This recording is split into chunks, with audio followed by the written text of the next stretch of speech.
Hi, I'm Sharaad Kuttan and welcome to Let's Talk, the show that brings you the most important conversations in art, culture and ideas. And what could be more important to our lives, what sustains us physically? Food, of course. But food is more than just nourishment, it's also meaning, it's culture.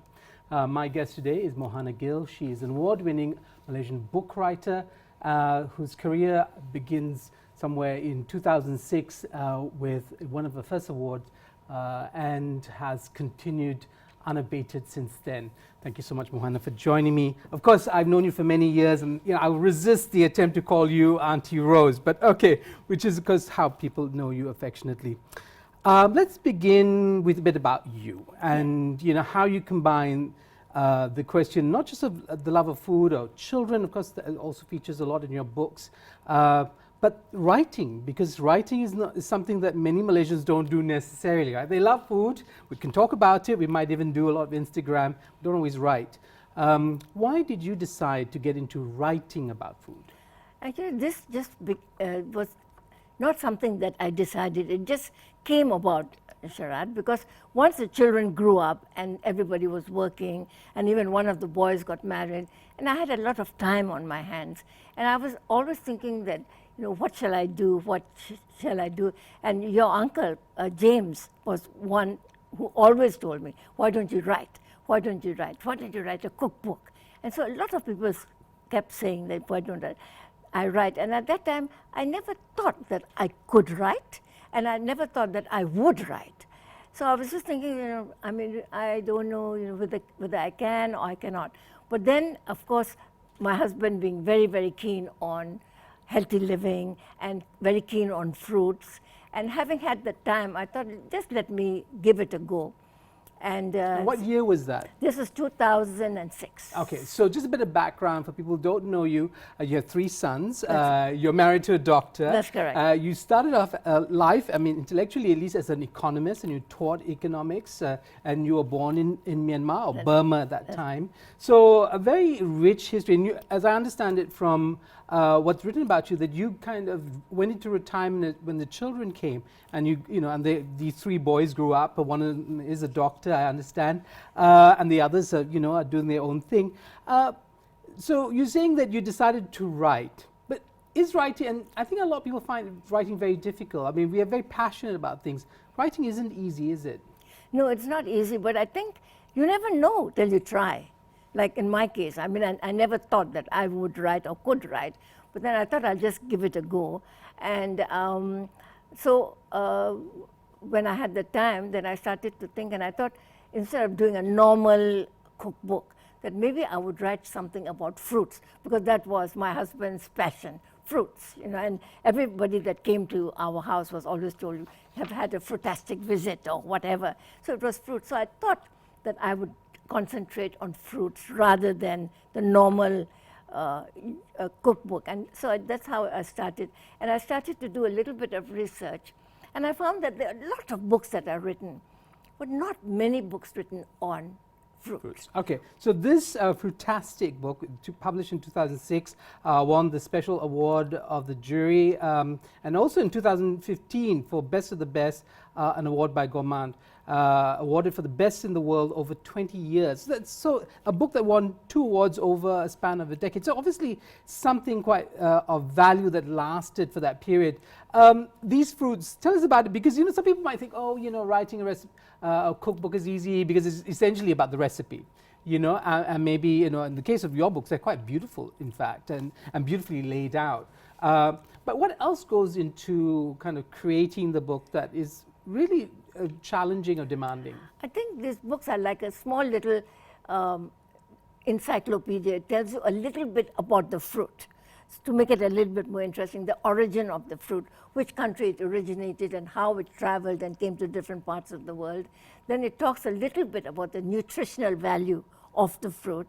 And finally, the second half of the book is, of course, recipes. So for example, Sharaad, with Fruitastic, I can cook you a complete meal called a Fruitastic dinner with everything from starter to your dessert with fruits.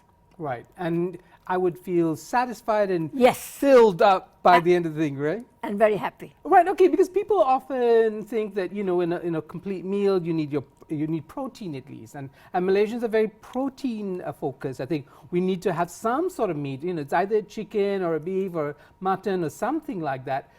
Is it easy to persuade people that, in fact, they don't need an animal protein in their diet?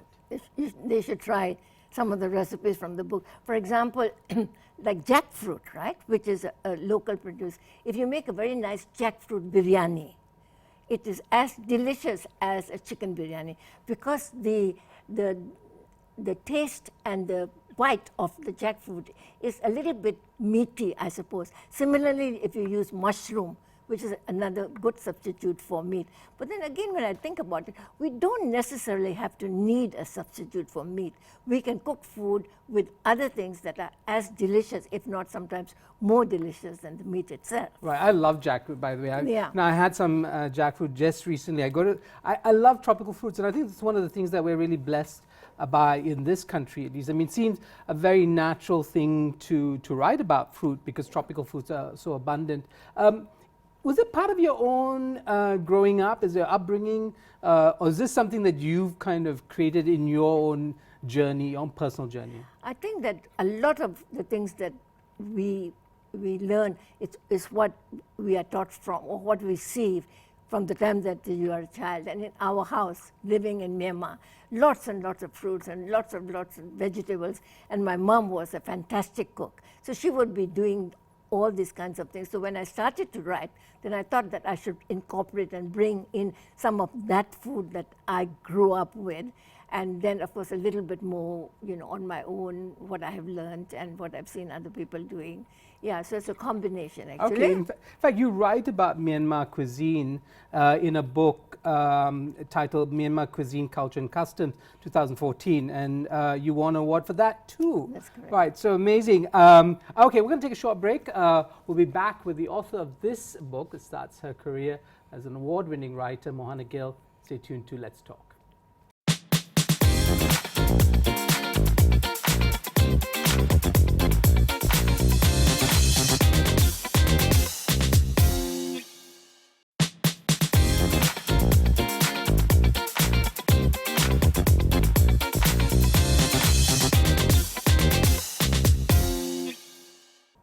Welcome back and welcome to Let's Talk. I'm Sharaad Kuttan. My guest today, Mohana Gill. She's the author of many books on food, both recipe books, books about cuisine, and also books about nutrition and children. That's something we're going to get to. Ended the last segment just talking about this book. That's a book that launched her career, at least gave us visibility internationally, not just locally. Though you have won a local award, Anugerah Buku Negara 2017, That's Best correct, of the Best yes. as well. So you're very well recognized in the field. Were you modeling yourself on, you know, people who write about food? Or there people, because there's so many different approaches to writing about food. Some of it is very recipe based that isn't really concerned with nutrition. I mean, taste, yes, but not necessarily nutrition. And there is a bit of a divergence there. Were there models that you had in mind? Not really. I think the nutrition part, I think I have to thank my husband for it, because he's very keen into that. And even when I was writing my books, he reads more than I do and does a lot of research. So he would come up with something that was interesting or relating to nutrition, then he would do a little cutting and put it on my table and leave it there for me to have a look and see whether I might want to use it or not use it. So the nutrition part of it is from there. But then, like I said, when I did the first book, it was an experiment, and my children, of course, said that, who's going to buy your book? And you know, what's going to happen? And my husband, who's always very supportive, said, well, just let her write. And if nobody buys it, let her just give it away to her friends and her relatives, and that's fine. At Christmas time or At Deepavali. Christmas, exactly. And lots of occasions to give books. But when the book won a special award of the jury and best in the world, then I began to think and thought to myself, I must be doing something right, because these awards are given by people that I don't know, people from different parts of the world, and if they think that it is a book that you know needs some kind of award, then I must be doing something right. And that's how I got into this, because I was only going to write the first book, and then thought, well, that's it.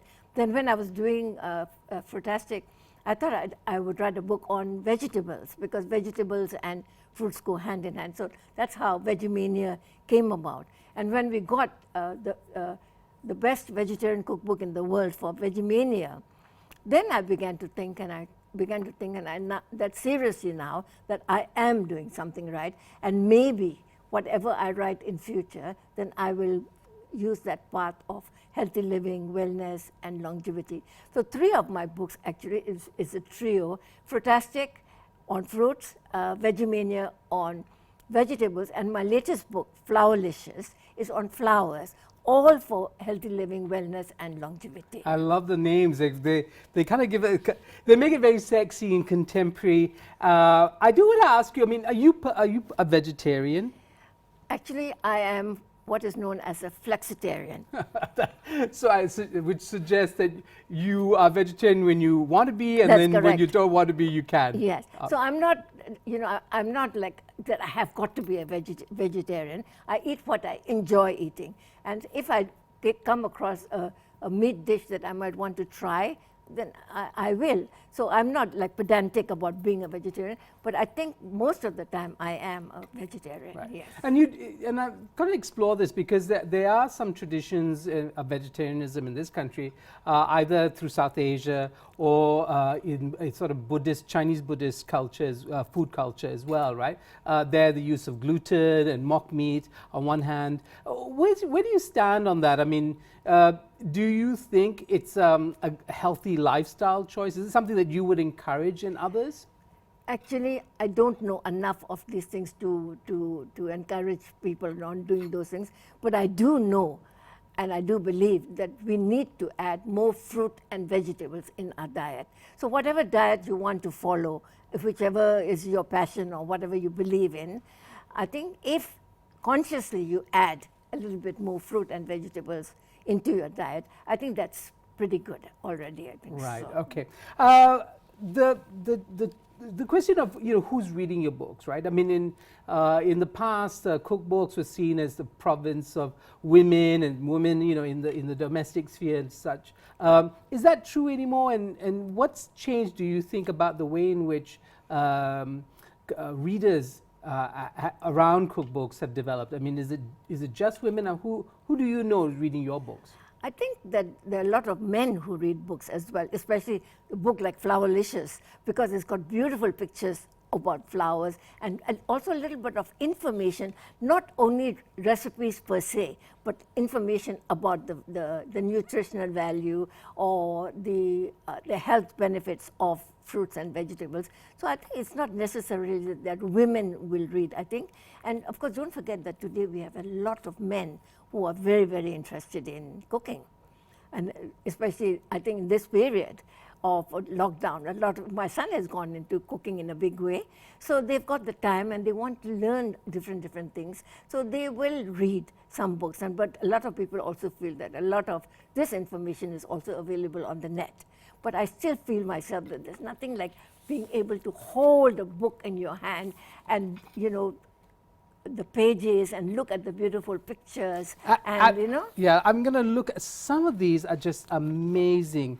The color Yes. just leaps out of the pages. There's also, I mean, many of us have little gardens, I guess, and some of these flowers might even be familiar and not known to us as edible. I'm thinking of I don't know if this is a very popular flower, the blue The pea. blue, it is, because we use it a lot in our Malay cuisine to make the blue nasi. Prabu, is it? Yeah. And that's also dagang. in a lot dagang and a lot of drinks. So this book has got a lot of local flowers that we use, bunga kantang and these other flowers, and the banana flowers. So all available in our own garden. Right. That we can use. But how do you speak to a generation that is so removed from the natural world? I mean, I grew up in the suburb of Johor Bahru, which still was very green, very lush, and had there was still really in many ways still kampong-like. But today, the suburbs are largely concrete, paved over, and full of malls. People might never have seen a real banana tree, or like you said, banana trees have flowers. How do you make that connection for people in your work? That's where we start with the children's books. That's where so all these books on fruits and vegetables have got photographs of fruits and flowers and how they grow. Because if you remember, if you talk to a child and you ask him, where does your pineapple come from? He will say the supermarket, because he doesn't know. So these books for the children, especially Frutastic Malaysia, shows our children how we grow our own fruits, like what the pineapple tree looks like or what the guava tree looks like. So I think visually the children then can have a look at this. And these books also have little recipes that the children can try. And I think most children will eat whatever they have cooked. Right, okay, they participate in. Yeah. I'm just wondering, are the schools giving this kind of nutritional literacy that your books seem to be, kind of attempting to do? Is that there already in our curriculum, in our schools? I think some of the private schools do have a little bit of work on nutrition, and they also have cooking classes, etc. But I'm not entirely sure about our local schools, whether, yeah. Okay, we'll take another short break and we'll be back with more on Let's Talk.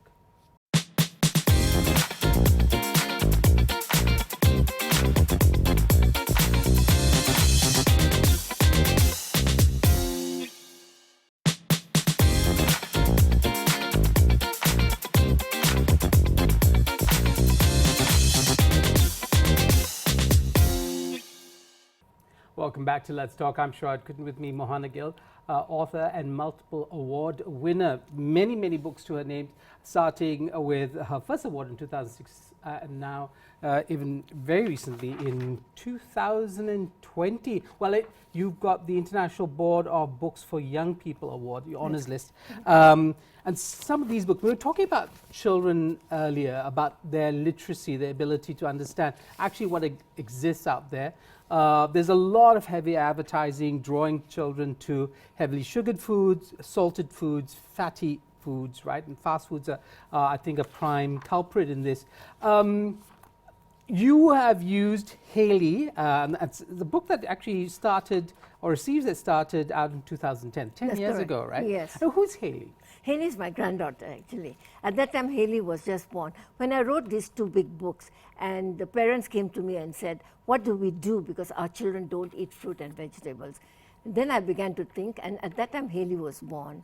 So I thought I will write a series of books for children, so that they can understand and they are able to see how the fruits and vegetables are grown. So I wrote two books, sequel to this one. It's called Haley's Frutastic Garden and Haley's Vegemania Garden.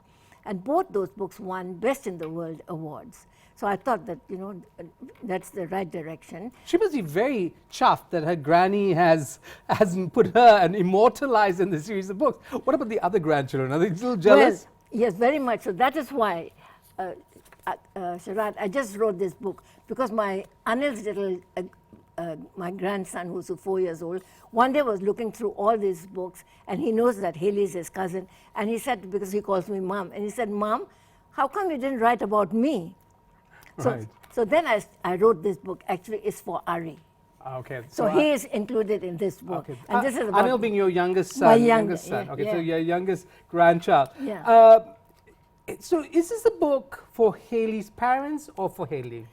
Actually, I think it's got to start to be with parents, because parents are the ones who will read it and who can read with the children, because all these books have got little stories in them as well. And at the end of it, all these books have got little recipes. So my hope is that the parents will read with the children, and as the children grow a little bit older, they can read by themselves.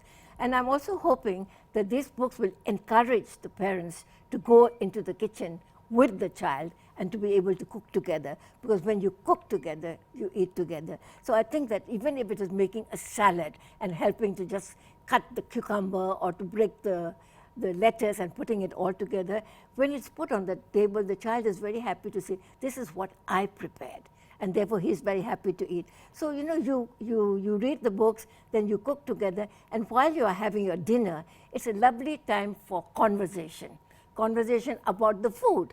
What are tomatoes good for? What is lettuce good for? So it's all round. It gives the child an insight into different kinds of foods and how you can eat it.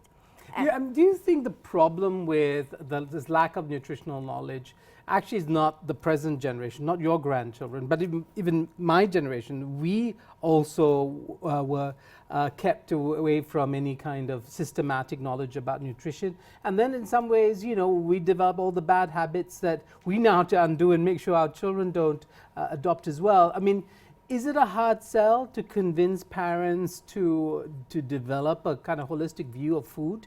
Not just for their children, but for themselves? I think in many ways, yes, but I think more and more younger people of your generation even, or my children's generation, are now becoming a little bit more aware of the importance of nutrition and are now spending a little bit more time and a little bit more understanding of the different kinds of food. So even in my children's homes, you will see a lot of food that is nutritious, that is good for them. So it is coming slowly, and I think once they do it and they impart this knowledge to their children, then the new generation, like my grandson's generation, they grow up knowing already that tomatoes are good for you and broccoli is good for me and spinach is good and that kind of thing, you know. So I'm hoping that when that generation then learns all these things, it becomes part of their lifestyle, right? Then they will then impart to their children. So hopefully this way we may come up with a new generation of very healthy and happy children. All right. Okay. We are also, I mean, maybe in a slightly unhappy predicament at the moment with the pandemic. It also reminds us of climate change and those issues.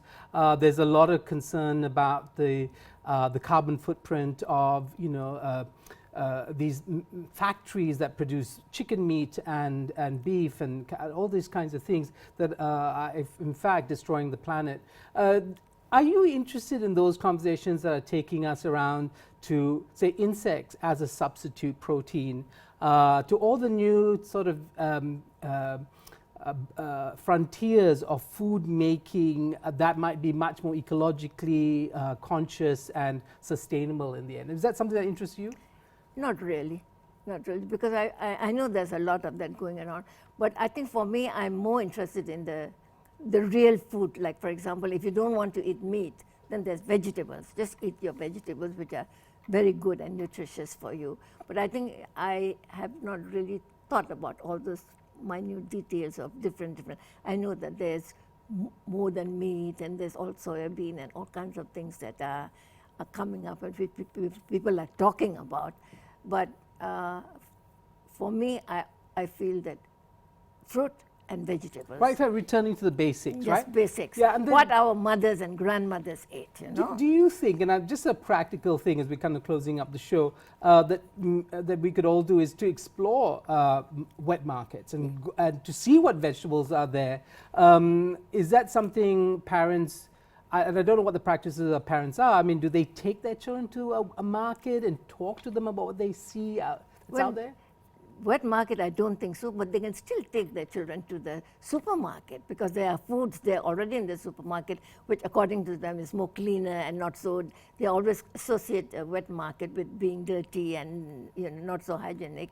But also the other thing is that we can start thinking about growing these things ourselves in a small little way. Even if you are living in a little apartment, you have a few pots and you can start growing, and the children start seeing all these things growing from the seed and then getting into fruits and consuming it. Maybe that might be one way of doing it. You know? I understand. Also, lastly, you have a YouTube channel and you're going to be launching something on YouTube. That's correct. We are launching a YouTube channel with Haley's Happylicious Corner, and every week on that channel we are going to show one healthy fruit or vegetable, 2-3 minute videos, and talk about a little bit about the nutrition and a little bit of fun facts about fruits and vegetables. Hopefully with that channel, I think some children will look at it and relate to Haley, and you know, when they look at Haley, then they should start thinking that she's the one who's bringing the nutrition food for them, and you know, come up with that kind of relationship. Wow. So on the 28th, I think we are launching our YouTube channel. 20th of September. Yes. Wonderful. Okay. Well, congratulations again. I mean, you just go from strength to strength. You know, every book seems to win an award. And your new series, I believe it comes in a set, doesn't That's it? correct. It The comes series in a of set. 8, yes. Okay, wonderful. Okay, I've been speaking to Mohanna Gill. She's a multi-award-winning author of books on food and nutrition and children and their relationship to it. That's all we have for you today on Let's Talk. I'm Sharaad Kuttan, only for Astro AWANI.